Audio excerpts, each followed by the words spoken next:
अब शुरू होने जा रहा है देश का सबसे बड़ा मुकदमा, आपकी अदालत, रजत शर्मा के साथ।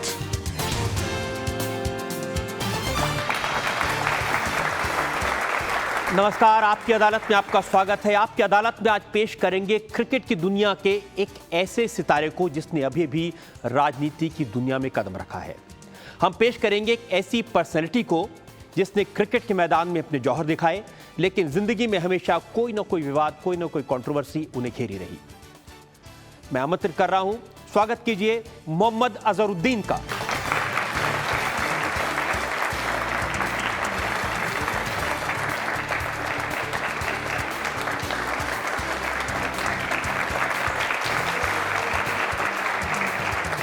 आइए, इससे पहले कि मुकदमा शुरू करें, आज के जज सच्चिदानंद मूर्ति इजाजत चाहेंगे आज की कार्रवाई शुरू करने के लिए। अदालत की कार्रवाई शुरू हो जाए।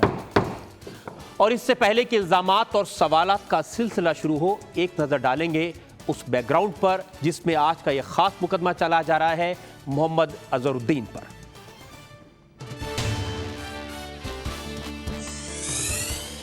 क्रिकेट की दुनिया में कलाई के जादूगर माने जाने वाले मोहम्मद अजहरुद्दीन भारतीय क्रिकेट टीम के सबसे सफल कप्तान रहे हैं। अब मोहम्मद अजहरुद्दीन ने अपनी जिंदगी की एक नई इनिंग की शुरुआत की है। वो पश्चिमी उत्तर प्रदेश के मुरादाबाद से लोकसभा के लिए चुने गए हैं। 2 महीने के जबरदस्त कैंपेन के बाद अजहर ने बीजेपी के उम्मीदवार को 50,000 वोटों से हराया। क्रिकेट की दुनिया में अजहरुद्दीन की कप्तानी में इंडियन टीम ने 103 वनडे इंटरनेशनल जीते थे, जो आज भी एक रिकॉर्ड है। अजहर ने अपने पहले 3 टेस्ट मैचेस में हर मैच में सेंचुरी लगाई, ये भी एक रिकॉर्ड है। अजहरुद्दीन ने 99 टेस्ट मैचेस खेले और 45 रन की एवरेज से 22 सेंचुरीज बनाई।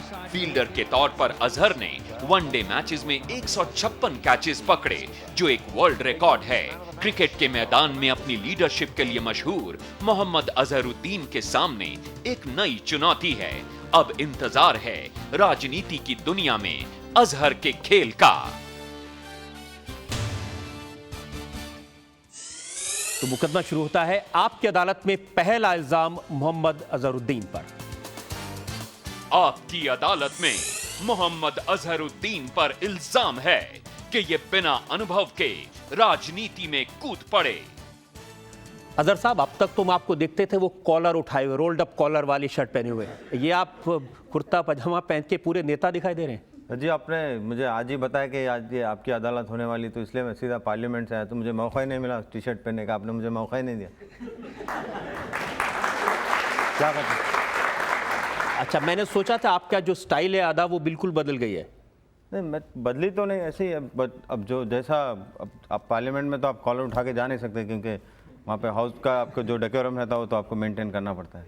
लेकिन जब पब्लिक में निकलेंगे तो फिर वैसे ही कॉलर उठा के स्टाइल में निकलेंगे। कोशिश करूँगा। देखिए, पब्लिक को ये भी आजकल पब्लिक को आजकल ये ड्रेस बहुत पसंद आ रहा है, क्योंकि जब मैं कैंपेनिंग कर रहा था मुरादाबाद में, तो लोग ने, जब मैंने कुर्ता पजामा पहना तो लोग कहने लगे, लड़कों ने बोला कि नहीं अजहर भाई, आपने तो ये मत पहनीजिएगा, आप टी शर्ट और जीन्स पहनिए। बट यहाँ पे जब पार्लियामेंट में आए तो लोग ने कहा कि आप ये कुर्ता पजामा बहुत जज रहा है, तो जैसा या आप खूबसूरत इतने कि जो पहने वही जज जाता है, आप बोल सकते हैं। ये तो हम लोग से पूछ लीजिए। आप क्रिकेट में तो हमने आपका रिकॉर्ड देखा, ज़बरदस्त रिकॉर्ड है, आपने कैप्टनशिप में मैच जिताए, सब कुछ किया, लेकिन राजनीति में तो आपका कोई रिकॉर्ड नहीं था। 15 दिन पहले आपने पार्टी ज्वाइन की और टिकट लेके सीधे मैदान में उतर गए। जी, देखिए, जो रिकॉर्ड तो अभी बनेगा ना, पहले अभी तो मैं आया हूँ पॉलिटिक्स में। पहले तो जैसा कि क्रिकेट में भी जब तक आप टेस्ट मैच में खेला नहीं था, जब रिकॉर्ड बना नहीं था, तो अभी जब मैं आया हूँ पॉलिटिक्स में, मैं तो एकदम नया आदमी हूँ। तो मैं अभी जो रोज़ जा रहा हूँ, देखिए आज 14 दिन था पार्लियामेंट में, तो मैं इंशाल्लाह सीखूंगा, वहाँ पे भी रिकॉर्ड बनाने की कोशिश करूँगा। तो फिर यहीं पर आके आपको सवाल पूछूँ। लेकिन क्रिकेट में तो आपके हाथ में या तो बॉल होती थी या आपके हाथ में बैट होता था, आपको पता है कि कहाँ कहाँ फील्डर खड़े हैं, लेकिन यहाँ तो कुछ पता नहीं है, यहाँ तो लाखों की दुनिया है। नहीं, मैं बड़ा खुशकिस्मत हूँ कि जब मैं क्रिकेट खेलता तो मुझे 5 लोग सेलेक्ट करते थे, तो यहाँ पे तो मुझे लाखों में लोगों ने सेलेक्ट किया और इलेक्ट किया। तो मैं सोचता हूँ कि जब उन लोग ने इलेक्ट किया तो मुझे हेल्प भी करेंगे और मैं उनकी ज़रूर हेल्प करूँगा और मदद करूँगा। मुरादाबाद से तो आपको कोई लेना देना नहीं था, सिर्फ इसलिए कि आप हैदराबाद में रहते हो उसमें बाद है और मुरादाबाद में बाद है, इसलिए तो आप यहाँ से कैंडिडेट नहीं बने। इसमें लेना देना जरूर है, क्योंकि आपको पता नहीं कि 350 साल पहले जो हैदराबाद के एक रुस्तम खान थे, उन्होंने मुरादाबाद को कायम किया था। तो मेरे ख्याल में उन्होंने जो काम छोड़ के चले गए थे, मैं सोचता हूँ 350 साल के बाद मैं काम करने आया हूँ। ये सही, आपको सही हिस्ट्री है, ये सही, कोई गलत बात नहीं बोल रहा हूँ मैं, सही है ये। लेकिन 350 साल पुरानी चीज आपने लोगों को याद दिलाई, गड़े हुए मुर्दे उखाड़े इस बार। ना गड़े हुए मुर्दे हैं नहीं, दिखे रहे नहीं कोई मुर्दे, तो अपने को नई चीज़ करनी पड़ेगी। लेकिन ये सही है कि इलेक्शन जब आपको टिकट दिया गया तो कई जगह ट्राई कर रहे थे, पहले सोचा कि सिकंदराबाद से लड़ाएं, फिर का राजस्थान में टोंक से लड़ाएं, फिर का यूपी में मेरठ से लड़ाएं, तो चलो मुरादाबाद सीट खाली मिली वहीं से अजहरुद्दीन को लड़ा दो। नहीं, मैंने तो इंटरेस्ट, मेरे को इलेक्शन लड़ने का इंटरेस्ट था नहीं। मैं जब मैं मिला था तो मैडम से मैंने बोला था कि मैं कैंपेनिंग करूंगा, बट वहाँ पे रीटा जी मिल गए थे, रीटा मैडम। आप उन्होंने बोला कि एकदम मुझे देखा, बोला कि आपने मुरादाबाद से लड़ने पड़ेगी यूपी से। तो मैंने बोला मैडम मेरे से इलेक्शन लड़ने का मेरा काम नहीं, क्योंकि जैसा आपने कहा कि मेरे कोई एक्सपीरियंस नहीं था, तो मैंने भी वही बोला था कि मेरे पास कोई एक्सपीरियंस नहीं है, मैं कुछ कर नहीं सकता। बट ऐसे हालात हो गए कि मेरे को लड़ना पड़ा, और मैं सोचता हूँ कि मैं खुशकिस्मत हूँ कि वहाँ पे गया, और लोगों ने जब मैंने पहली बार गया तो मुझे बहुत अच्छा प्यार और बहुत अच्छी तरह से वेलकम किया। ये सारी जो कॉन्स्टिट्यूंसी जहाँ से आपका नाम चल रहा था, ये वो कॉन्स्टिट्यूंसी है जहाँ पर ज़्यादातर संख्या में मुस्लिम्स हैं, तो आपको शायद इसलिए मुरादाबाद में वोट मिले कि सारे मुसलमानों ने एन ब्लॉक वोट दे दिया अजहर को। नहीं, ऐसी कोई बात नहीं, क्योंकि अगर आप स्टैटिस्टिक्स में अगर देखेंगे तो मुझे 60,000 और 70,000 के बीच में हिंदू वोट्स भी मिले। तो मैं सोचता हूँ कि ये पहली टाइम वहाँ पर एक सेक्युलर टाइप का इलेक्शन लड़ा गया, क्योंकि जो पिछले जितने जैसे लोग कह रहे थे, जो एमपीज यहाँ पर रहे पैसे वाले, वो सब एकदम दम लंबी दाढ़ी वाले जो ऐसे मौलाना थे, वो सब वहाँ से एमपीज रहे हैं। तो अब थोड़ा सा ट्रेंड चेंज हो गया। अब नए जवान लड़के भी आ गए ना, तो जवान लड़के ही चाहते हैं कि जवान लोग करें। और आपने बहुत सारे वादे किए हैं मुरादाबाद की जनता से। नहीं, वादे तो क्या हूँ मैं बोला हूँ, यहाँ वहाँ पे बहुत समस्या है। मैं जब मुरादाबाद गया था, मैं समझ रहा था कि क्योंकि पीतल नगरी एक अच्छी सी सिटी है, और लोग कहने लगे कि यहाँ पे सब में ज़्यादा फॉरेन एक्सचेंज यहीं से आता है इंडिया का, तो मैं सोचता था कि थोड़ा सा डेवलपमेंट हो चुका। बट मैंने वहाँ पे जब गया तो वहाँ पे कोई डेवलपमेंट नहीं था, हत्ता कि पूरे यूपी में मैंने कैंपेनिंग भी की वहाँ पे, तो और मैं हर एक जहाँ पे भी गया वहाँ पे कोई विकास है, क्या डेवलपमेंट देखा का कोई आपने? देखा नहीं। आपके लिए तो पहली बार इस तरह से होगा, गांव-गांव में जाना। जी, वहाँ पे पॉवर्टी बहुत है, और इलेक्ट्रिसिटी, बिजली का बहुत प्रॉब्लम है, और बराबर स्कूल्स नहीं है।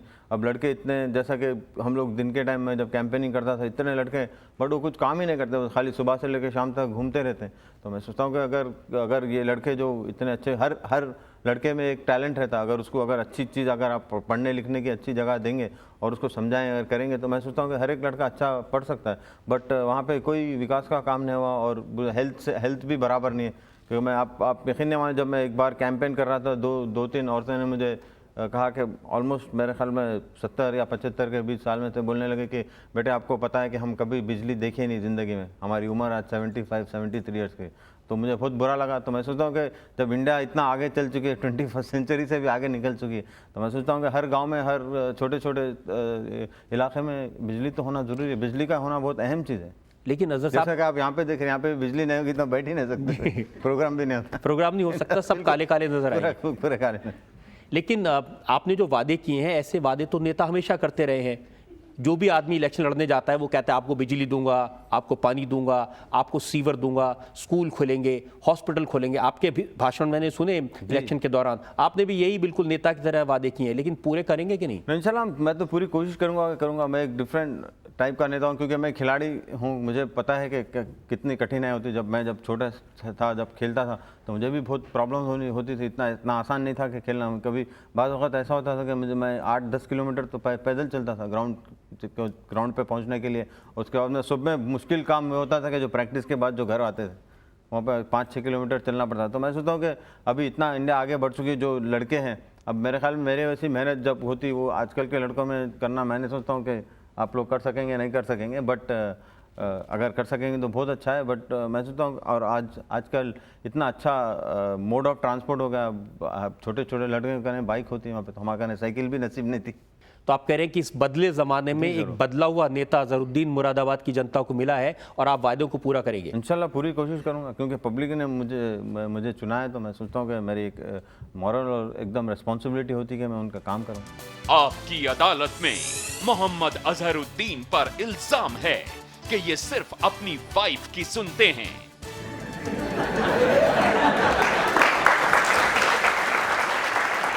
अजहर साहब, मुरादाबाद के लोग, आप जब वादा करते हैं ना कि आप बिजली देंगे, तो लोग पूछते हैं कि बिजली तो आपकी वाइफ है।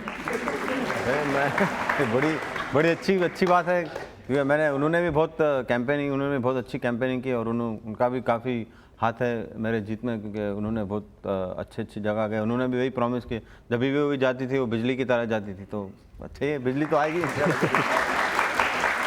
तो लोग यही पूछ रहे हैं कि आपकी ज़िंदगी में तो बिजली आ गई जी, लेकिन मुरादाबाद में बिजली कब आएगी? वो तो आएगी, ज़रूर आएगी इंशाल्लाह। 4-5 साल में कोशिश तो हमारी यही रहेगी कि इतना कोशिश तो करूँगा जल्द से जल्द है। अभी देखिए, जैसा कि जब से मैं MP बना हूँ, वहाँ पे 10 या 12 घंटे लाइट बंद होती थी, तो अब खाली सिर्फ 6 घंटे जाती है। तो एक हफ्ते में इतना काम होगा, तो आगे चल के तो काम होगा इंशाल्लाह। लेकिन ये सही है कि आपके सीने में जो दिल है उसमें धड़कनें आपकी हैं, लेकिन राज संगीता बिजलानी का है। नहीं, ऐसी कोई बात नहीं, मैं उनकी बात सुनता हूँ, ऐसा नहीं कि नहीं सुनता हूँ, बट वो ऑलवेज कंप्लेंट कर दी कि मैंने उनकी बात ज़्यादा नहीं सुनता हूँ। ये आप उल्टा हो रहा है यहाँ, जैसा कि उनका कंप्लेंट जो है कि मैं कभी सुनता हूँ नहीं उनकी बात, जो मैं अपनी जो मर्जी है मैं वही करता हूँ। नहीं, लेकिन आप तो पब्लिक को बता दीजिए, आप तो सुनते हैं, आप तो बिल्कुल वाइफ के कहने नहीं बोल रहा हूँ, नहीं सुनता बोल के मैं बोल रहा हूँ, ज़रूर सुनता हूँ, जो सुनने की बात है ज़रूर सुनता हूँ। जो बात आर्ग्यूमेंट होगा वो बाद में होगी, जो भी आर्गूमेंट होता है कभी कभी, बहुत कम। आप हमेशा सरेंडर कर देते हैं। मैं तो ऑलरेडी औरत के सामने आदमी हर बार सरेंडर रहता है, आपको तो पता ही है। क्योंकि जो आपके बचपन के दोस्त हैं, ऐसे लोग मैंने बात की जिन लोगों के साथ आप बचपन में साइकिल चलाया करते थे, वो ये कहते हैं कि अजहर एक बिल्कुल सीधा साधा लड़का था, इसको सिर्फ मालूम था क्रिकेट का मैदान, नमाज और घर। अभी भी यही, मैं तो सीधा ही हूँ बिल्कुल, देखिए आपके सामने बैठा हूँ। लेकिन उन्होंने कहा कि जब कोई से चेंज नहीं है मेरे नेचर में, तो कोई चेंज नहीं है मेरे। अभी भी जो लोग पहले से जो मेरे दोस्त हैं बोलते हैं कि आप जैसे थे वैसे ही है। नहीं, वो ये कहते हैं कि जब से संगीता अजहर की ज़िंदगी में आई तो इनका स्टाइल हो गया, इनका फैशन बदल गया, इनका कपड़े पहनने का अंदाज बदल गया, इनका लुक्स बदल गए, अच्छी बात, हीरो बन गए। हीरो तो मैं अगर हीरो बनता तो फिल्म में रहता, वो अगर हीरो बनाने थे तो अगर फिल्म में रहता। बट नहीं, ठीक है, मैंने भी सीखा, उनसे भी सीखता। देखिए, जो एक्टर्स होते हैं उनके लिए हर डिज़ाइनर्स होते हैं, उनके हर बार उनको पता ही चलता है क्या करना क्या नहीं। तो मैं उनके साथ ज़रूर सिखाऊँ, और मैंने भी उनको सिखाया है बहुत। उन्होंने आपको क्या सिखाया? उन्होंने सिखाया, जैसा मैं पहले तो स्टाइल बोल सकते हैं वहाँ, थोड़ा स्टाइल और थोड़ा सा कपड़े पहनने का भी, और उन्होंने भी मेरे से बहुत सीखा है। आपने क्या सिखाया? मैंने उनको एक ही चीज़ सिखाया, उनको बस एक ही चीज़ हर बार बोलता था कि सिली पॉइंट। वो हर बार पूछते थे मेरे से आप किधर ठहरते, तो मैंने बोला सिली पॉइंट पे ठहरता हूँ, यही किसी के लिए बोलते हैं। लेकिन ये सच है कि उनके आने के बाद में आपकी ज़िंदगी में तरह तरह के बदलाव हुए? मैंने सुनता हूँ कि उतना कोई ऐसा ज़्यादा बदलाव है, क्योंकि क्रिकेट खेलता था जब वही सेम था। थोड़ा सा क्रिकेट गेम ज़्यादा आगे बढ़ने लगा और टेलीविज़न भी ज़्यादा उसमें आने लगा, क्योंकि 93 या 94 के बाद ही ज़्यादा गेम इंडियन टीम के जो चैनल्स थे, बड़े बड़े चैनल्स आने लगे, उसकी वजह से गेम थोड़ा सा अच्छा और आने लगा, और लोग देख रहे थे कि अरे ठीक है, अभी टीवी पे ज़्यादा देखने थे। ये भी सही है कि आप थोड़े से शाई थे, शर्मीले थे, कम लोगों से मिलते जुलते थे, फिर आपने ज़्यादा लोगों से मिलना शुरू कर दिया? ना, अभी भी शर्मिला हूँ मैं, अभी भी बहुत कम लोग से मिलता हूँ, अभी भी बहुत कम लोग से। जैसे दोस्त है मेरे, बहुत कम दोस्त है, मैं जो भी रहते थे उनसे ही मिलता था, क्योंकि खेलने के टाइम तो इतना मौका मिलता ही नहीं था कि जिधर ज़्यादा, क्योंकि ग्राउंड से रूम से फंक्शन जो भी होता था वही होता था बस। क्या वजह थी कि आपने एक फिल्म स्टार से ही शादी की? देखिए, मैं सोचता हूँ कि मैं जब छोटा था, आपको एक किस्सा बताऊँगा कि मम्मा ने मुझे बोला था कि मम्मा बेटे अब तुम कुछ लेके आओ जाके अपना बाज़ार से। तो मैंने लेके आने गया, तो मैं नाना के साथ रहता था और मुझे फिल्म देखना सब मना था, हम लोग मुझे अलाउड नहीं था। तो मैंने वहाँ पे शोले पिक्चर जब भी रिलीज़ हुई थी, तो वहाँ पे एक जगह पे डायलॉग्स आ रहे थे, तो मैंने वहीं ठहर के सुनने लगा। तो मम्मा ने भिजाया, नौकर को भिजाया, बोला कि जाओ देखो इतने देर से क्या हो गया। तो मुझे पता भी नहीं था, वो मेरा सामने आया, नौकर आया, मेरा आगे निकल गया, फिर वापस भी चल गया। मैंने कुछ ऐसा सोचा ही नहीं था कि इसने क्यों आया क्या है, बट मैंने जब गया तो मैं अच्छी मारम पीट हुई। तो मैं समझा फिर इतना दूर क्यों जाए, यहीं रख लें। तो माँ ने जो फिल्मों देखने के लिए आपकी पिटाई की थी, तो आप फिल्म करने वाली को ही घर में ले आए? बोल सकते हैं, अच्छी बात है।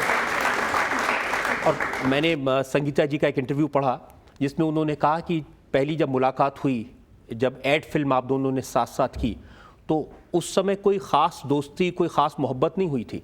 नहीं, उस टाइम तो मैं एकदम बहुत यंग था ना। आप जैसा कि आपने बोला कि एकदम शाही लड़का था, तो मैं बहुत शाही था वो टाइम। लेकिन उन्होंने कहा कि धीरे धीरे अखबारों में इतनी खबरें छपने लगी, मीडिया में बार बार छपने लगा कि अजहर और संगीता का रोमांस चल रहा है, तो उसी की वजह से थोड़ा रोमांस शुरू हो गया। और ज़्यादा हो गया सर, मैं सोचता हूँ कि मीडिया ने ज़्यादा हेल्प कर दिया उसमें। अच्छा, आप कह रहे हैं कि कुछ कुछ तो दिल में हो रहा था, मीडिया ने उसको कुछ धड़कन का ज़्यादा बढ़ा दिया। ज़्यादा बढ़ा। जनता से पूछते जो लोग सवाल पूछना चाहते हैं अजहरुद्दीन से। क्या आप अजहर जी, आपका जब संगीता जी से प्यार हुआ, मोहब्बत हुई जिसको कहते हैं, आपका खेल में बिल्कुल मन नहीं लगता था? नहीं, बिल्कुल नहीं, कभी नहीं। आप देख लीजिए मेरा रिकॉर्ड, आप लगा के देख लीजिए रिकॉर्ड, आप जो स्टैटिस्टिक्स होंगे आपको खुद पता चल जाएगा वो टाइम पे कितना स्कोर, कितने 100 हुए और कितने मैचेस जीते। क्योंकि मैं फिर मैं कैप्टनसी से 97 में, मुझे 96 में मेरे को निकाला गया था। उसके बाद मैं फिर कैप्टन बना, 2 साल रहा और उस दौरान में 8 या 10 टूर्नामेंट जीते। बट मेरा एक ही मलाल है कि मैंने वर्ल्ड कप नहीं जीता, बस वो एक मेरा रिग्रेट होगी, अगर क्रिकेट में होगी तो। नहीं किसने तो मुझे कहा कि जिस अजहरुद्दीन ने 156 कैच पकड़ के वर्ल्ड रिकॉर्ड क्रिएट किया, उसे संगीता बिजलानी ने कैच कर लिया। बात है। जब रिसर्च कर रहा था तो मुझे ये भी पता चला कि आपको पुराने फिल्मी गाने पसंद हैं और ख़ास तौर से सैड सॉन्ग्स। जी, थोड़ा बहुत अच्छा, पहले के जो गाने होते हैं उसमें ज़्यादा मीनिंग होती है, आजकल के गानों में तो बहुत कम मीनिंग होती है। और ये तो मैं शुरू से ही जब तो देखिए छोटे छोटे टेप रिकॉर्डर थे, पहले तो टीवी था नहीं, कुछ नहीं, हम वही सुनते थे, ज़्यादातर तो वही गाने आते थे, तो वही गाने ज़हन में रह गए। और संगीता को ये ऐसे गाने बिल्कुल पसंद नहीं है? बिल्कुल पसंद नहीं, तो इसलिए मैं चलाते नहीं ऐसे गाने, मैं अपने तो आप उनकी पसंद के गाने चलाते हैं कि अपनी पसंद के? नहीं, आजकल गाने बिल्कुल नहीं चल रहे। जब से पॉलिटिक्स में कोई गाने नहीं है, दूसरे ये गाना एक दिमाग में ही आता है कि बस कुछ ना कुछ लोगों के लिए करे, वो बहुत ज़्यादातर मैं वही सोचता हूँ आजकल। आपने बहुत मुश्किल के दिन देखे हैं। आप ऐसा वक्त था जब आप एक बैंक में काम करते थे, 800 रुपये आपकी तनख्वाह थी, और उस समय आपके बहुत सारे दोस्त थे जिनके साथ आप क्रिकेट खेलते थे, जिनके साथ साइकिल पर जाते थे।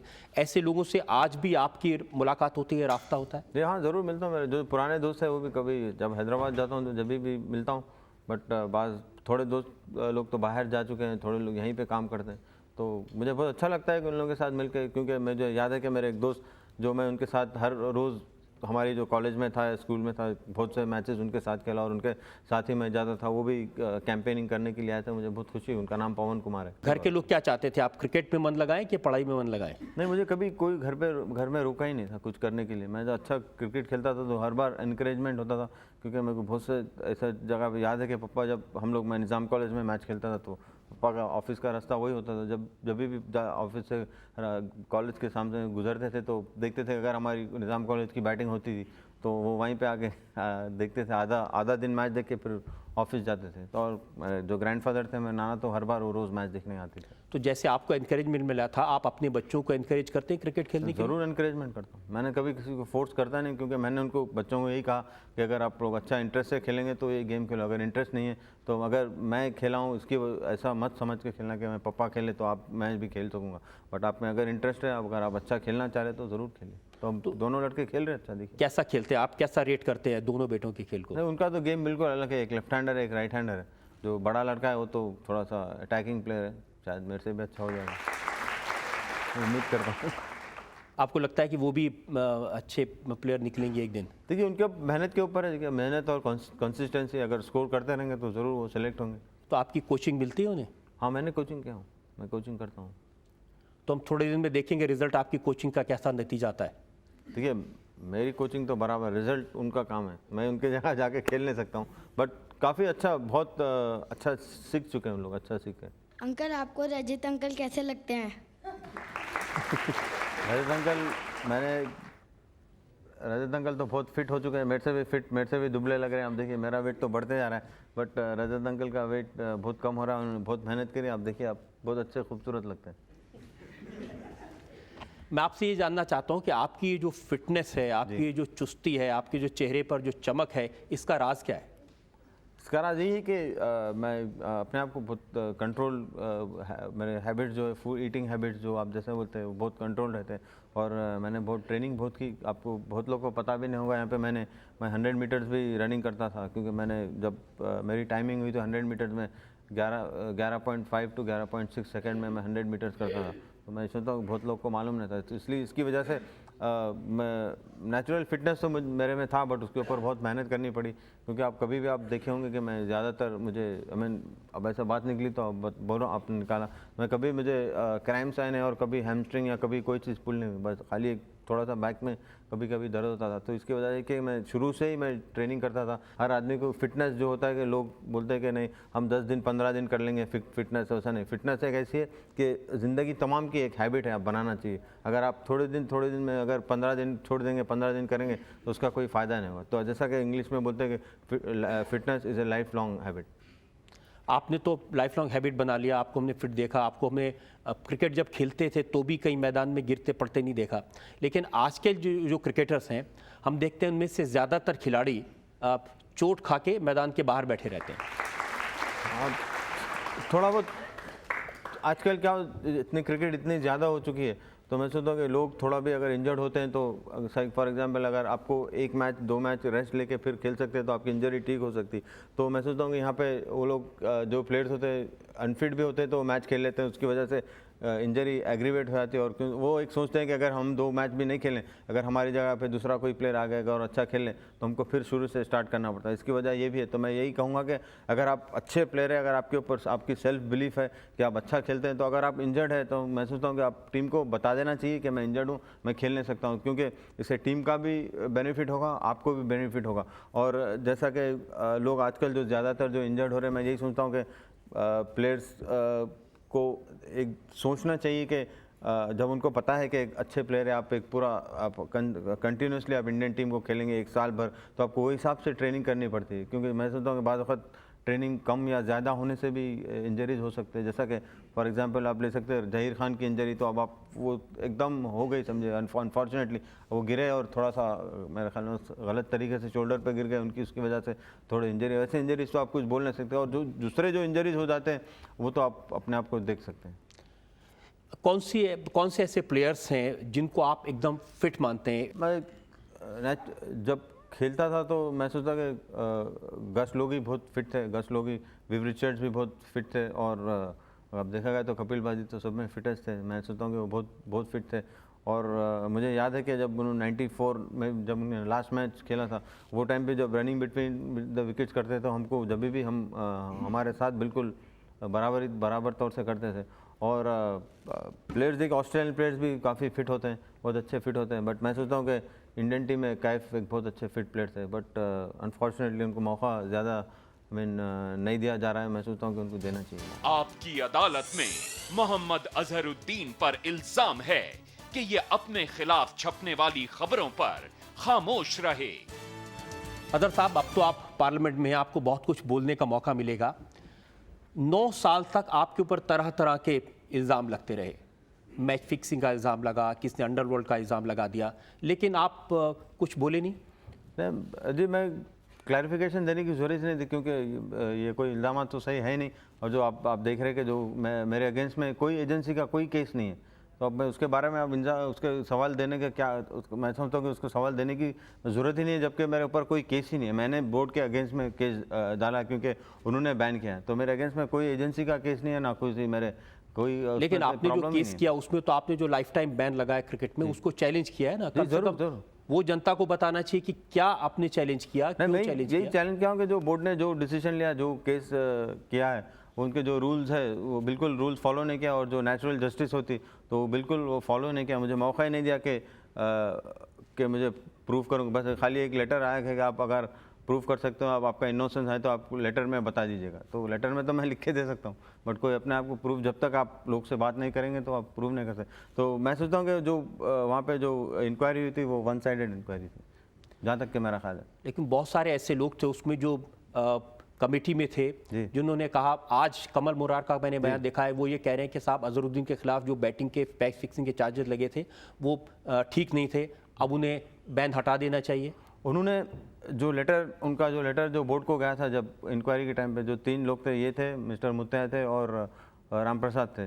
तो मैं सोचता हूँ कि राम प्रसाद तो शायद वो भी कुछ हॉस्पिटल में उनकी तबीयत ठीक नहीं है, तो उन्होंने भी बयान दिया है कि ऐसा होना नहीं चाहिए था, बट पता नहीं उन्होंने उस टाइम पे क्यों ऐसा किया, मुझे मालूम नहीं। बट कमल मुरारका साहब ने पहले ही लेटर लिखा था कि आप लोग इतनी जल्दी क्यों कर रहे हैं कि आप केस में, तो आप पहले पूरा इन्वेस्टिगेशन अपनी तौर से बराबर करिए और उसके बाद में करिए। तो मैं सोचता हूँ कि बहुत लोग ने, बोर्ड ने बहुत उस टाइम पर जल्दी की और जो भी हुआ किस्मत की बात है। बट मैं यहाँ पर किसी को मैं कभी ब्लेम करना नहीं चाहूँगा, क्योंकि जो भी होगा मेरे हक में अच्छा ही होगा और मेरा केस चल रहा है, तो इंशाल्लाह केस होने के बाद पता चल जाएगा। केस तो देखिए, अब अदालत में जब केस आता है तो काफ़ी लंबा चलता है, लेकिन पब्लिक के में बहुत सारे सवाल ये आते हैं कि साहब आपके जो कुलीग्स से जो साथ में काम, मनोज प्रभाकर थे, ऐसे लोगों ने तरह तरह के इल्ज़ाम लगाए, ऐसे लोगों ने पब्लिक के सामने कहा। नहीं, तो देखिए आदमी को, आप हर एक आदमी को उसका मुंह तो रोक नहीं सकते ना, उसका मैं कुछ नहीं कर सकता। आप कोई अभी किसके भी अगेंस्ट में कोई बोल सकता है, आज कोई भी आप यहाँ पब्लिक में से भी बोल देगा कि नहीं आपने ऐसा किया, तो जब तक आप प्रूव नहीं करेंगे वो तो कोर्ट में केस चल रहा है। तो मैं उसके बारे में ज़्यादा अभी तो मैं उतना उसके बारे में सोचता भी नहीं हूँ। लेकिन उस वक्त सोचते थे, तकलीफ होती थी? नहीं, पहले एक साल 1.5 साल तक ऐसा अच्छा नहीं लगा, बट उसके बाद में यूज्ड हो गया। बट मैं सोचा कि किस्मत की बात है, बट मैं पेशेंस बहुत ज़्यादा है मेरे में, तो पेशेंस जो होता है वो आखिर में कामयाबी उससे होती है। क्योंकि जब इलेक्शन हुआ तब भी मैंने देखा, नरेंद्र मोदी जब मुरादाबाद में कैंपेन करने गए तो उन्होंने यही सवाल उठाया कि एक आदमी जिस पर ऐसे इल्ज़ाम लगे हैं, जो आदमी ने मुल्क के खिलाफ काम किया, उसको कैसे आप वोट दे सकते हैं? ना, पब्लिक ने जो दिया है तो पब्लिक सोच समझ के ही वोट देती है ना। आजकल की पब्लिक तो प्रॉब्लम है। अगर मैं सोचता हूँ अगर ऐसा कुछ होता तो पब्लिक तो ज़रूर वोट तो बिल्कुल नहीं देती मुझे, क्योंकि पब्लिक को पता है क्या क्या सही है और क्या नहीं है, और 3 लाख वोट लेना आसान बड़ी बात नहीं। ये बात सही है कि ये तो हमारे यहाँ कहा जाता है ये पब्लिक है, ये सब जानती है। जी, करेक्ट, सही जाने। लेकिन आपने कभी क्रिकेट कंट्रोल बोर्ड के अध्यक्ष को, शरद पवार को, इनको मिलकर के एक्सप्लेन करने की कोशिश की? मैंने एक्सप्लेन किया है, बहुत बार एक्सप्लेन कर चुका हूँ। बट देखिए, मैं सुनता हूँ मेरी सब में बड़ी जीत वहीं भी थी जब 2006 में बोर्ड ने जब पूरे कैप्टन्स को फेलिसिटेट करना था तो मुझे भी बुलाया। तो मैं बहुत खुश हुआ कि बोर्ड ने अगर बुला रहा है, अगर ऐसा गलत करता था मैं, अगर कुछ ऐसा गलत होता, मैं सोचता था कि बोर्ड मुझे बुलाता नहीं था, तो मुझे बोर्ड ने बुलाया और सब पूरे कैप्टन्स के सामने मुझे फेलिसिटेट किया। तो मुझे बहुत खुशी की, बहुत अच्छा लगा और मैं खुश हुआ कि एटलीस्ट बोर्ड अपनी गलती को वहाँ पे मान रहा है। मैं सोचता हूँ बोर्ड ने गलती माना, लेकिन जो आप पर बैन लगाया था उसको विड्रॉ नहीं किया? नहीं, वो तो केस तो चल रहा है ना, तो केस तो जो केस चलेगा कोर्ट में है केस है, तो इंशाल्लाह वो हो जाएगा वो। और अब जो डिमांड उठी है कि ये बैन हटा लेना चाहिए, आपको लगता है कि इसका कुछ असर होगा? अब मोहम्मद अजहरुद्दीन को देश की जनता ने इलेक्ट करके पार्लियामेंट में भेजा है। नहीं, ये तो पता नहीं, अब कोर्ट में जो होगा वो फैसला वही होगा। तो अब उसके हट के तो मैं कुछ ज़्यादा बोल नहीं सकता हूँ, क्योंकि केस जो कोर्ट में जो है उसके बारे में ज़्यादा बोलना भी इतना अच्छा नहीं है। आपको इस बात का दुख नहीं कि आपकी जो सर्विसेज हैं उसका इस्तेमाल इंडियन क्रिकेट टीम की बेहतरी के लिए हो सकता था? अजहरुद्दीन एक अच्छे कोच हो सकते थे। नहीं, ज़रूर हो सकता था, क्योंकि मैं सोचता था कि अभी और मैं 1-2 साल और ज़्यादा अच्छा और खेल भी सकता था, क्योंकि मैं जब मैंने जो 2000 में जब हुआ था, मैं एकदम बहुत सुप्रीमली बहुत फिट था मैं, क्योंकि मैंने फिटनेस पे बहुत ध्यान दिया था और मैं एक्चुअली ऑलमोस्ट यंग प्लेयर्स के साथ 80-90% तो कर सकता था मैं। बट ऐसा हुआ नहीं, बट शायद आगे हो सकता है। मैं बहुत टाइम प्लेयर्स मुझे फ़ोन करते हैं और बात करते हैं, कभी कुछ गलती है तो उनसे पूछते हैं, तो मुझे खुशी होती है बताने के लिए। मैं तो कभी पीछे हटता नहीं ऐसी चीज़। टिप्स देते हैं आप प्लेयर्स को? कभी कभी देता हूँ। कौन सबसे ज़्यादा फ़ोन कौन करता है? नहीं, आ जाते हैं बहुत, मैं नाम नहीं लेना चाहूँगा, बट प्लेयर्स का है। लेकिन आपको इस बात का दुख हुआ होगा कि आपने 99 टेस्ट खेले और 100वां नहीं खेल पाए। नहीं, मैं सोचता हूँ कि ये भी एक रिकॉर्ड है। 99 टेस्ट मैच, आजकल के ज़माने में 99 पे तो कोई आउट नहीं होगा टेस्ट मैच। अगर 99 टेस्ट मैच होगा तो अब देखिए एक आध टेस्ट मैच खिला के बोलेंगे हाँ भाई आप हट जाइए। तो जब ऐसा नहीं हुआ, मैं सोचता हूँ कि एक ये रिकॉर्ड है 99, शायद इसको ब्रेक करना बहुत मुश्किल होगा किसी। आप पूछना चाहते हैं? हाँ सर, जब आपके ऊपर क्रिकेट के लिए इंटरनेशनल बैन लगा था खेलने के लिए, तो सर आपने फिर उस चीज़ को कैसे रिकवर किया सर? कैसे आपके लाइफ पर क्या इफेक्ट पड़ा था सर उस चीज़ का? सर नहीं, इफेक्ट यही पड़ा कि बैट और बल्ले को हाथ ही नहीं लगा सकते थे।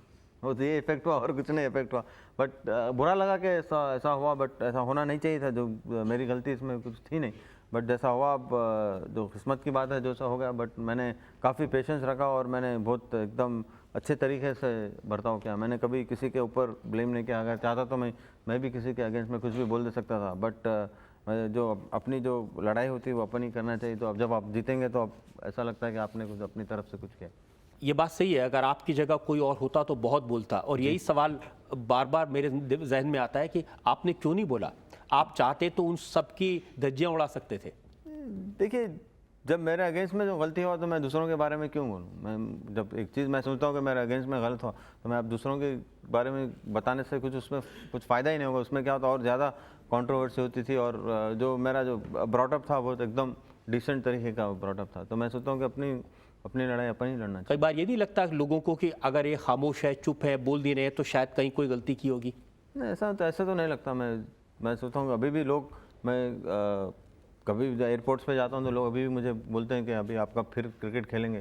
तो मुझे बहुत खुशी होती है कि मुझे पता है कि मैं अब खेल नहीं सकता हूँ, बट फिर भी लोगों का ये मानना है कि अभी भी मैं इस उम्र में भी खेल सकता हूँ। तो मैं बहुत खुश होता हूँ और लोगों का बहुत शुक्रगुजार हूँ कि अभी ऐसा। देखिए, आपका जो रिकॉर्ड है और जिस समय ये बैन लगा उस समय तो सबसे बेहतरीन रिकॉर्ड था। सबसे ज़्यादा मैच आपने जिताए थे, सबसे ज़्यादा वनडे आपने जिताए थे, सबसे ज़्यादा कैच आपने लिए थे, 3 पहले मैच में 3 सेंचुरी लगाए, जब वंडरफुल रिकॉर्ड था।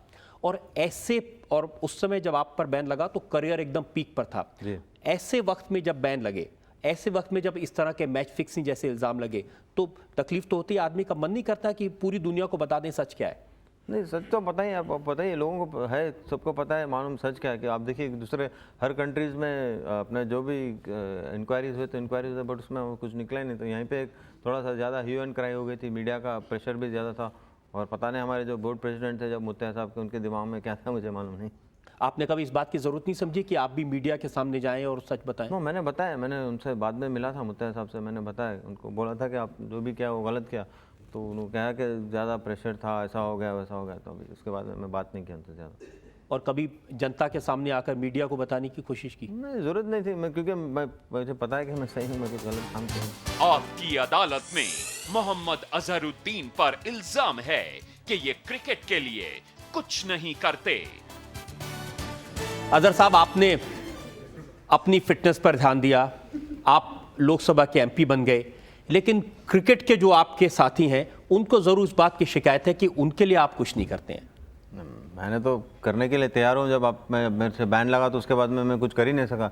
ये तो मेरी गलती कोई है नहीं। जब भी मैं कहीं पे भी जाता हूँ, अभी भी बुलाते तो मैं ज़रूर जाके हेल्प करता हूँ, क्योंकि जैसा कि 2-3 साल पहले हैदराबाद टीम बुलाई थी तो मैंने खुद जाके नेट्स में मैं खुद बैटिंग करके बताया और फील्डिंग करके भी बताया। तो ये गलत, मैं सोचता हूँ कि गलत इल्ज़ाम है, बट जितना करना चाहिए था मैं उतना नहीं कर सका, क्योंकि थोड़े जो कंस्ट्रेंट्स है वो तो मेरे कई बार मेरे ऐसी हाथ के बाहर सिचुएशन होती है, आप कमेंट कर सकते हैं। जैसे सौरव गांगुली को जिस तरह से टीम से बाहर निकाला गया, उन्हें शायद उम्मीद होगी कि अजहर उनके साथ खड़े होंगे, उनके बारे में कुछ बोलेंगे। मैंने बोला हूँ, जब भी निकाले गए तो मैंने कभी उनके बारे में कमेंट किया हूँ कि उन्होंने इतना अच्छा कैप्टनसी किया, और उनका जो रिकॉर्ड है, मेरा रिकॉर्ड जो ब्रेक किया, और मेरे से कहीं ज़्यादातर अच्छा कैप्टनसी की। तो मैं ऑलवेज हर बार उनके बारे में तारीफ़ ही करता था। और जो कि जैसे निकाला गया, मैं सोचता हूँ कि वो गलत था। जो पता नहीं जो इंटरनल क्या हुआ था, मुझे तो इतना वो नहीं था। लोग कहते थे कि ग्रेग चैपल मीडिया से सामने नहीं बात करते, प्लेट से नहीं बात करते, बट वो अलग फ़ोन करके बात करते। तो वो मुझे यहाँ तक की खबर है, उसके बाद में क्या हुआ मुझे मालूम नहीं। तो मैं उसके बारे में ज़्यादा कुछ बोल नहीं चाहूँगा। जहाँ तक के सौरव का सवाल है, जो भी उनके साथ हुआ वो नहीं होना चाहिए। और राहुल द्रविड़ तो खुद अपने आप से कैप्टनसी छोड़ दिए, तो उसके बारे आपको वाकई में लगता है अपने आप से छोड़ दिए या ऐसे सर्कमस्टांसेस बना दिए कि उन्हें छोड़ना पड़े? नहीं, मैंने सोचता हूँ अगर एक इंसान अगर वैसे सर्कमस्टांसेस भी अगर बने, अगर आप अच्छे स्ट्रांग हैं, आपके ऊपर अगर अंदर बिलीफ है, तो आप हर सिचुएशन से फाइट आउट करके आप कर सकते थे। अब जैसा कि मैंने 92 में आप बताया कि मैं अपनी तारीफ़ कर रहा हूँ बल्कि नहीं बोल रहा हूँ, जब तक कि 91 और 92 में बहुत डिफ़िकल्ट स्टेज था कैप्टनसी का। तो मैंने जब 92 में साउथ अफ्रीका के बाद आया तो मैंने कैप्टनसी छोड़ी नहीं थी। मैंने अगर चाहता तो मैं छोड़ देता था, क्योंकि मैं भी बहुत अंडर प्रेशर था। बट मैंने जब आया, जब कैप्टनसी जब फिर से मुझे कैप्टन बना गया, और जब 1 टेस्ट और 1 वनडे के लिए बनाया गया था, तो 2 वनडे 1 टेस्ट के लिए बनाया गया था, तो मैंने वहाँ पे शर्क नहीं किया कि मैं जो अपना छोड़ दिया, नहीं भाई मैं कैप्टनसी नहीं करूँगा, मैं खेलूँगा। बट अगर आप अपने बिलीफ है, अगर आप अच्छा कर सकते हैं तो मैं सोचता हूँ करना चाहिए, तो मैं सोचता हूँ राहुल द्रविड़ को भी करना चाहिए था, जहाँ तक कि मेरा सवाल है। उस वक्त ये भी बात उठती थी जब आप खेलते थे, जब सचिन कप्तान बने तो आपने परफॉर्म नहीं किया, आपने जानबूझ के अंडर परफॉर्म किया। नहीं, ये तो गलत बात है। अगर आप स्टैटिस्टिक्स अगर अभी भी निकाल के देख लें तो सब में ज़्यादा रन्स मेरे पूरे कोई भी प्लेयर्स उनके कैप्टनसी में रन्स मैं सब में ज़्यादा रन बना हूँ। वनडे में शायद मेरे से 100 रन 150 रन किसी और प्लेयर के बड़े होंगे, बट टेस्ट मैच में तो मैं इतने मेरे रन ज़्यादा है। अगर आप रिकॉर्ड देख लेंगे तो उनकी कैप्टनसी में तो सब में ज़्यादा मेरे रन हैं और सब में ज़्यादा मैचेस भी जीते हैं और अच्छा भी करें। क्या वजह है कि सचिन तेंदुलकर कप्तान नहीं बनना चाहते? उनको अपनी परफॉर्मेंस की ज़्यादा चिंता है? पता नहीं, ये तो आप उनसे ही सवाल कर लिए, अच्छा रहेगा। मैं तो उसके बारे में कुछ बोल नहीं सकता। बट देखिए, कैप्टनसी करना हर एक का काम नहीं, हर एक इतना आसान नहीं है कैप्टनसी करना। अब हर टीम को लेके चलना पड़ता है, बट बाज़ अच्छे प्लेयर्स होते हैं वो बिल्कुल बेकार तरीके के कैप्टन होते हैं। मैं ये नहीं कहूँगा कि उतने ख़राब थे, बट पता नहीं उनके क्या रीज़न थे, वो वही बता सकते हैं। लेकिन ये तो आप बता सकते हैं कि क्या वजह थी कि आपकी कैप्टनशिप में आपने नवजोत सिंह सिद्धू को कान पकड़ के बाहर निकाल दिया था? मैंने कभी निकाला नहीं, तो इसके बारे में कुछ नहीं, मैं कभी कान पकड़ के निकाले नहीं था। वो मेरे साथ लास्ट तक तो मेरे कैप्टनसी में आधा टूर वो इंग्लैंड से छोड़ के वापस आ गए थे। नहीं, वो तो क्या मालूम नहीं क्या था, मैं अभी तक आज तक उनसे पूछा भी नहीं और ना पूछूंगा भी। अब तो आपके साथ वो लोकसभा में मेंबर हैं, आप ज़रूर पूछ सकते हैं कि क्या किया था उस समय। नहीं, अभी तो पुरानी बात है, ऑलमोस्ट 10-12 साल हो गए। आपको अभी तक ये नहीं मालूम है क्या वजह थी कि वो पैर पटक करके आधा टूर बीच में छोड़ करके वापस आ गए थे? नहीं, मुझे नहीं मालूम। मैं तो अभी भी अच्छा मिलता हूँ उनसे, मेरे से अच्छा मिलते हैं वो मेरे अंडर। उसके बाद में भी उन्होंने 2-3 साल खेले, तो मुझे कोई प्रॉब्लम नहीं। अजय जी, आपको भारतीय क्रिकेट बोर्ड ने कप्तान बनाया और सोनिया जी ने MP, which is better feeling for you? मैं सोचता हूँ कि क्रिकेट जो मैं खेलता था वो मेरी अपनी मेहनत से खेला हूँ, मैं बहुत एकदम जान लगाया और बहुत लगन से खेला हूँ। तो वो एक अलग फीलिंग होती है जब आपने जो मेहनत करी और आपको जो हासिल हुआ, उसमें बहुत अलग फीलिंग होती है। यहाँ पे जो सोनिया जी ने मुझे जो रुतबा दिया, जो एमपी लड़ने का मौका दिया, ये एक अलग फीलिंग है। मैं उनका शुक्रगुजार हूँ, दोनों का भी मैं बहुत बहुत शुक्रगुजार हूँ कि मुझे इस लायक समझे कि मैं कैप्टन भी बन सकता हूँ, बनना और एमपी भी बनाऊँ।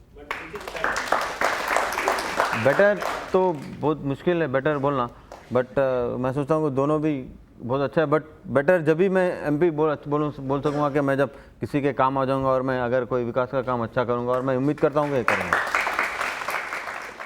अब वर्ल्ड कप हो रहा है इंग्लैंड में, तो कौन सी टीम है जो आपकी जिसको कहेंगे फेवरेट है? मैं सोचता हूँ इंडियन टीम बहुत फेवरेट है, क्योंकि अच्छा बैलेंस है और प्लेयर्स अच्छे हैं और फॉर्म में है। और जो 2007 में जो खेली थी टीम, उसमें से ज़्यादा कोई, मैंने सोचता हूँ कि ज़्यादा कोई बदलाव है टीम में, बहुत वही प्लेयर्स है, एक आध दो इधर उधर अगर नहीं है तो, बट वही प्लेयर्स है। तो मैं सोचता हूँ कि उम्मीद करता हूँ कि हमारी टीम ही जीतें। और टाइटल डिफेंड करना इतना आसान काम नहीं होता, बट अगर अपने ऊपर अगर बगैर प्रेशर लिए अगर खेलें और नेचुरल गेम अगर खेलें, तो मैं सोचता हूँ कि फिर से कप अपन जीत सकते हैं। बट जो कंडीशंस होंगे इंग्लैंड में थोड़ा सा डिफरेंट होंगे, पता नहीं अभी जब मैचेस जिस दिन होंगे आप बोल नहीं सकते। इंग्लैंड का वेदर जो अनसर्टन रहता, तो शायद 200 रन बनने की वजह शायद 130, 140, 150 रन बन सकते। तो मैं सोचता हूँ कि बहुत कॉम्पिटिटिव होगा गेम। चलिए, उम्मीद करते हैं कि आपकी बात सच निकले और इंडियन क्रिकेट टीम जीत कर आए। आखिरी दौर, जो लोग सवाल पूछना चाहते हैं। सर, मैं आपसे ये पूछना चाहता हूँ, आप कि धोनी और सौरव गांगुली में से आपको कौन ज़्यादा बेहतर कप्तान लगता है? देखिए, दोनों एक अलग टाइप के कैप्टन है। धोनी एक अलग टाइप के कैप्टन है और सौरव गांगुली एक अलग टाइप के कैप्टन है। जब सौरव गांगुली ने जब कैप्टनसी की, जब 2000 में तो टीम अलग थी बिल्कुल, और क्रिकेट भी थोड़ा अलग थी। अब जब धोनी जब कैप्टन अब बने तो बिल्कुल क्रिकेट अलग टाइप की है। तो मैं सोचता हूँ कि यहाँ पे कंपैरिजन मैं कभी भी कोई प्लेयर को कंपेयर करने के फेवर में कभी भी नहीं रहा, क्योंकि डिफरेंट एरा के डिफरेंट प्लेयर्स होते हैं और डिफरेंट कंडीशन होते हैं। तो मैं सोचता हूँ कि दोनों हर जगह पे अच्छा है, और धोनी अभी आगे बढ़ेंगे और मेरे ख्याल में उनके और 3-4 साल के बाद वो पता चल सकता है कि वो कितने अच्छे कैप्टन हैं। अब आप ऐसी जगह आ गए यानी संसद, जहाँ पर राजनीति को एक खेल बना दिया गया, तो इस जगह तो आप अव्वल हो जाएंगे, क्या कहते हैं आप? नहीं, हम तो यहाँ पे अच्छी राजनीति करने के लिए आप कभी भी एक ऐसा सोचिए नहीं कि अगर एक टीम में अगर एक खिलाड़ी ख़राब होता है तो 10 खिलाड़ी वो ख़राब होंगे। मैं सोचता हूँ कि यहाँ पे हम अच्छा करेंगे, क्योंकि जो यंगस्टर्स है, जो युवा लोग हैं, बहुत से ज़्यादा है पार्लियामेंट में। और मैं सोचता हूँ कि आप लोग ने भी बहुत यंग लड़कों ने जाके वोट किया, और आप लोग समझते हैं कि कौन अच्छा है कौन बुरा है। तो मैं आपके ऊपर भी एक सवाल करूँगा कि आप भी अच्छे नेताओं को चुनें, ये बहुत इम्पोर्टेंट है। सबसे ज़्यादा अगर कहीं फिटनेस की कमी है तो हम पार्लियामेंट में देखते हैं, जहां लोगों के पेट, लोगों की टांगें देखकर। तो क्या आप कोशिश करेंगे कि जो फेलो एमपीज़ हैं उनको भी कुछ सिखाएं? नहीं, अगर ज़रूर मेरे से पूछेंगे तो मैं ज़रूर बताऊंगा, बट मुझे और एक इत्तला मिली है कि वहाँ पे एक नया जिम भी बना हुआ है, तो मैं उम्मीद करता हूँ कि कभी जाके देखूंगा और कैसे अगर कोई मुझसे इनपुट लेना चाहेंगे, अगर कुछ पूछना चाहेंगे तो मैं ज़रूर उनको बताऊंगा, क्योंकि मेरे से बहुत सीनियर है। अगर मैं कुछ बोलूँ तो वो कुछ गलत ना समझे। नहीं, लेकिन आप इंस्पायर कर सकते हैं अपनी फिटनेस से उनको। अगर वो इंस्पायर होना चाह रहे तो ज़रूर इंस्पायर कर सकते हैं। आपकी अदालत में आज हमने जनता की तरफ से मुकदमा चलाया मोहम्मद अजहरुद्दीन पर। हमने अजहरुद्दीन से पूछा उनकी क्रिकेट के बारे में, उनकी राजनीति के बारे में। अजहरुद्दीन से पूछा उनकी पर्सनल लाइफ के बारे में और क्रिकेट में उनकी पसंद के बारे में। अजहरुद्दीन ने फिटनेस के टिप भी दिए। अब वक्त है आपकी अदालत में आज के जज सच्चिदानंद मूर्ति के फैसले का। This court has heard the allegations against Mohammad Azharuddin, and this court has also heard carefully the replies given by Mohammad Azharuddin to the questions posed by the prosecutor and the audience. And this court finds that Azharuddin has answered very credibly and rebutted all the allegations. And he's a young man who is starting politics with a clean slate, and this court hopes that he will shine as a star as he did in the field of cricket. And also, I think this court feels that he should start teaching fitness to fellow members of parliament, as he is a symbol of ultimate fitness in this country. आप कुछ कहना चाहते हैं?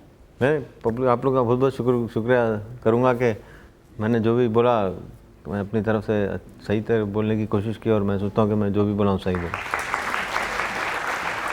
इस उम्मीद के साथ, इस यकीन के साथ कि मोहम्मद अजहरुद्दीन ने जिस तरह से क्रिकेट में हिंदुस्तान का नाम किया था, जिस तरह से उन्होंने नए नए रिकॉर्ड बनाए थे क्रिकेट की दुनिया में, पार्लियामेंट में भी ये नए नए रिकॉर्ड बनाएंगे और कुछ नए कीर्तिमान स्थापित करेंगे जो आने वाली पीढ़ी के लिए एक सीख साबित होंगे। आपकी अदालत में आज का मुकदमा यही खत्म करते हैं। अगले सप्ताह आपसे मुलाकात होगी एक नई शख्सियत के साथ। तब तक के लिए नमस्कार।